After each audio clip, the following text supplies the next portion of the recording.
Hello guys, welcome back to my YouTube channel. ඉතින් මම ලංකාවේ හිටපු දවස්වල වීඩියෝ එකක් තමයි අද ඔයාලට අරගෙන ආවේ. එහෙනම් ඉතින් එන්න අද මගේ දවස ගෙවුනේ කොහොමද කියලා බලන්න.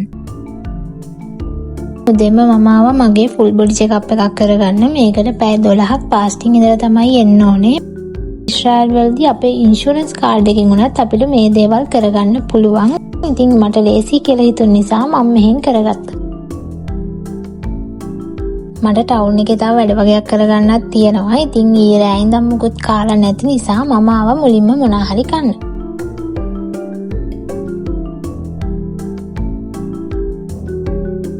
ඊට පස්සේ මම ගියා බැංක් එකට. ඉතින් එතන වැඩ ටික ඉවර කරගෙන දැන් මං ආවා ෆුඩ් සිටි එකට ගෙදරට ඕන බඩු වගේක් ගන්න.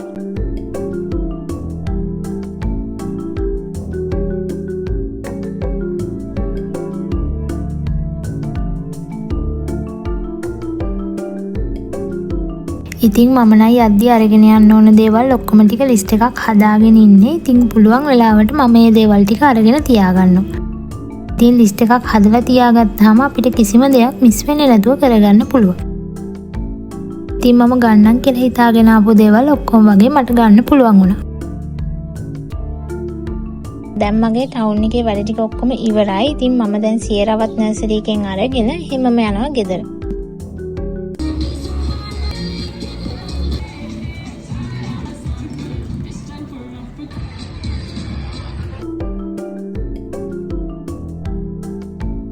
අද සියරගේ ඩාන්සින් ප්‍රැක්ටිස් එකක් තිබුණ නිසා ස්කූල් එක අරින්න ටිකක් පරක් වුණා. ඉතින් දැන් අපි යනවා ගෙදර.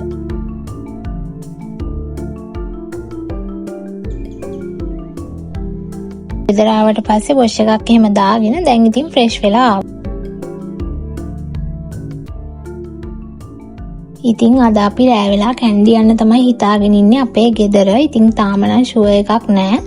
මම ඉස්රායල් ඉඳන් එද්දී යාළුවන්ගේ බඩු වගේක් අරන් ආවා. ඒ ටික ගිහින් දෙන්නත් තියෙනවා. තව මගේ බඩු වගේක් කරගන්නත් තියෙනවා. ඉතින් අද හවස අපි කොළඹ ගිහින් ඇවිත් වෙලාවක් තිබුණොත් රෑ වෙලා කැන්ඩි යන්න තමයි හිතාගෙන ඉන්නේ.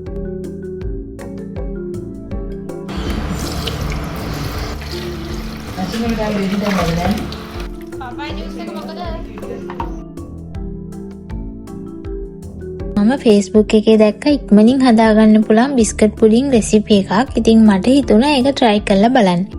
එහෙනම් ඉතින් අපි ඕන කරන බඩු ටික ඉක්මනින්ම ගිහින් අරගෙන එමු.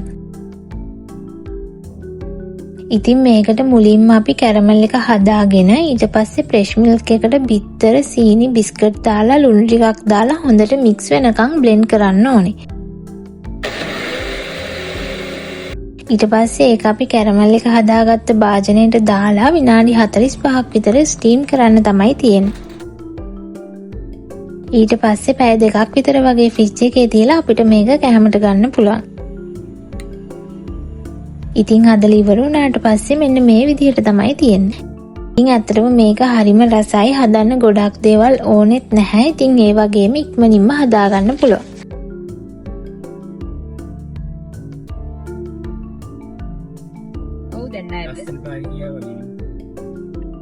ලස්සන පාල කියන්නේ අර බොරල්ල වගේ යන්නේ ඒ පාරද? ඔව්. මුල තලපත් කියන පාර. අන්න හරි. ඉතින් ගෙදර වැඩ ටික ඉවර වෙලා හවස 5ට විතර වගේ අපි ගෙදරින් ආවා. අපි මුලින්ම යන්නේ ලංකා හොස්පිටල් එකට. අම්මිගේ රිපෝට්ස් වගේක් තියෙනවා. ඒ ටික චෙක් කරගන්න. ඉතින් ආසම විදිහේ සින්දුවක් අහගෙන මේ වගේ පාරවල් වල යන්න මම නම් හරිම ආසයි.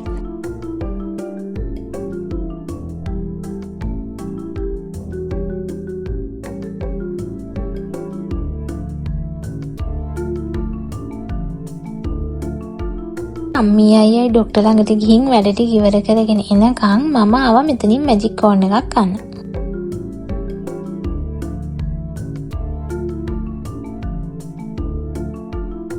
ඉතින් හොස්පිටල් එකේ වැඩ ටික නම් ඉවරයි. දැන් අපි යනවා මොනවා හරි කන්න. If you have okay. 2 date cake pieces, 3 milk tea. අපි ආවා පාම්පාන් එකට මොනවා හරි කන්න. ඉතින් මෙතන තියෙනවා පීතා. ඊශ්‍රායල් අයගේ ප්‍රධාන කෑමක් තමයි මේ පීතා කියලා කියන්නේ. ඉතින් අද තමයි මම දැක්කේ ලංකාවේ තියෙනවා. ඉතින් මේකට සලාද, මයොනීස්, තක්කාලි එහෙම දාලා තමයි හදලා තියෙන්නේ.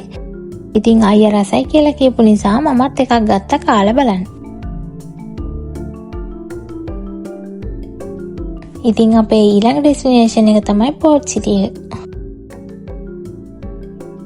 ඉතින් පෝර්ට් සිටි එක ඕපන් කරපු දවස් වල ඉඳන්ම අපේ අම්මිට පෝර්ට් සිටි එකට යන්න ඕන වෙලා හිටියේ. ඉතින් දැන් අපි යනවා පෝර්ට් සිටි එක බලන්න. ඉතින් මේකේ ඇතුලේ ඩියුටි ෆ්‍රී රෙස්ටොරන්ට් එක කැෆේස් එහෙම ගොඩාක් තියෙනවා. ඉතින් අපි රටේ ඉඳලා ඇවිත් දවස් 4ක් ඇතුළත අපිට පෝර්ට් සිටි එකේ ඩියුටි ෆ්‍රී එකෙන් බඩු ගන්න පුළුවන්. ඉතින් අනිවාර්යෙන්ම අපේ පාස්පෝර්ට් එක අරගෙන යන්න ඕනේ. ඉතින් දැන් නම් හොඳටම විදුලි කොටනවා වහින්නත් වගේ. ඉතින් පැය භාගයක් විතර වගේ ඉඳලා අපි පෝර්ට් සිටි එකෙන් ආවා. අපි මෙහෙට එනකොට ගොඩාක් රෑ වෙලා නිසා අපිට වැඩි මුකුත් බලන්න බැරි වුණා. ඉතින් ටිකක් හවස් වෙලා ආවොත් ගෝල්ඩ් ෆේස් එක සන්සෙට් එක එහෙම ලස්සනට බලා ගන්න පුළුවන්. ඉතින් මෙන්න මේ විදිහට තමයි අද මගේ දවස ඉවර වුණේ. ඉතින් ඊශ්‍රායල් වල වීඩියෝස් ටිකත් ඔයාලට ඉක්මනින්ම අරන් එන්න. ඉතින් ගොඩාක් රෑ වුණ නිසා අපි අද කැන්ඩි යන්නේ නෑ කියලා හිතුවා. ඉතින් අදට වීඩියෝ එක මෙතනින් නතර කරන්නම්. එහෙනම් තවත් ලස්සන දවසක අලුත් වීඩියෝ එකක් අරන් එනකම් පරිස්සමින් ඉන්න. එහෙනම් ගිහින් එන්නම්. බයි.